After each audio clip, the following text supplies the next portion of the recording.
देश की सबसे बड़ी आईटी कंपनियों में शुमार टीसीएस की नासिक यूनिट से जुड़ी कथित यौन शोषण और जबरन धर्मांतरण मामले में अब जांच एक अहम मोड़ पर पहुंच गई है।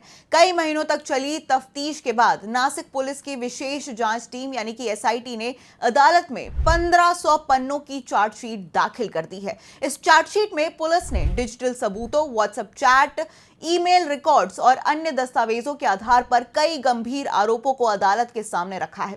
इस मामले में 4 मुख्य आरोपियों के नाम शामिल किए गए हैं और जांच एजेंसियों का दावा है कि उनके खिलाफ पर्याप्त एविडेंस जो है वो जुटाए जा चुके हैं। आपको याद दिला दें कि नासिक स्थित टीसीएस इकाई से जुड़े इस मामले ने पहली बार उस वक्त सुर्खियां बटोरी थी जब कुछ महिला कर्मचारियों ने अपने साथ कथित मानसिक और शारीरिक और साथ यौन उत्पीड़न होने की शिकायत दर्ज कराई थी।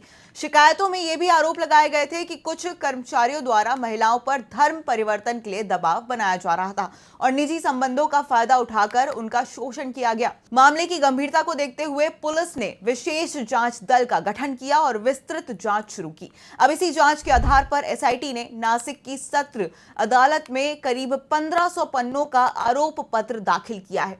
अब पुलिस के अनुसार इस चार्जशीट में 4 प्रमुख आरोपियों दानिश इजाज शेख, तौसिफ बिलाल अत्तार, निदा एजाज खान और इसी के साथ मतिन मजिद पटेल की भूमिका का विस्तार से उल्लेख किया गया है। जांच एजेंसियों का दावा है कि इन लोगों के खिलाफ मिले साक्ष्यों को तकनीकी और फोरेंसिक जांच के बाद आरोप पत्र का हिस्सा बनाया गया है। इस मामले में सबसे अहम भूमिका डिजिटल एविडेंस ही बताई जा रही है। जांच अधिकारियों के अनुसार पीड़ित महिलाओं और आरोपियों के बीच हुई कई बातचीत के रिकॉर्ड्स बरामद किए गए। व्हाट्सएप चैट, ईमेल कम्युनिकेशन और इलेक्ट्रॉनिक डेटा को फोरेंसिक जांच के बाद अदालत के समक्ष पेश किया गया। पुलिस का कहना है कि इन दस्तावेजों से कथित तौर पर पूरे नेटवर्क की कार्य प्रणाली और आरोपियों के बीच संपर्क की जानकारी मिली है। अब मामले का राजनीतिक पहलू भी सामने आया जब जांच के दौरान एआईएमआईएम से जुड़े पार्षद मतिन मजिद पटेल का नाम भी आरोपियों में शामिल पाया गया।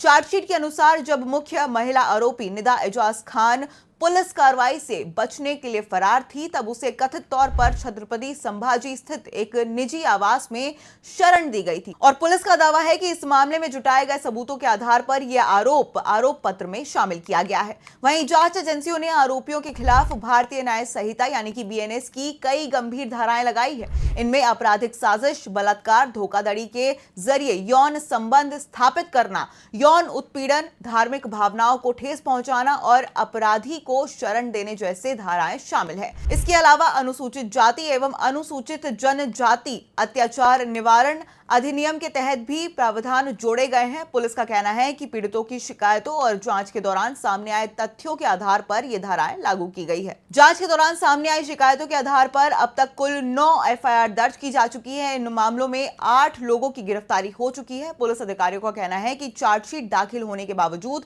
जांच पूरी तरीके से समाप्त नहीं हुई है और अगर आगे कोई नया तथ्य सामने आता है तो एक नई चार्जशीट भी दाखिल की जा सकती है।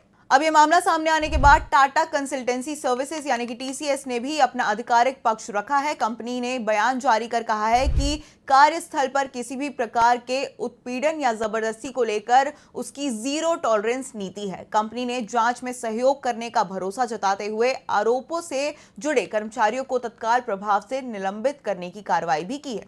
फिलहाल 1500 पन्नों की चार्जशीट अदालत में दाखिल हो चुकी है और अब आगे की कानूनी प्रक्रिया शुरू होगी।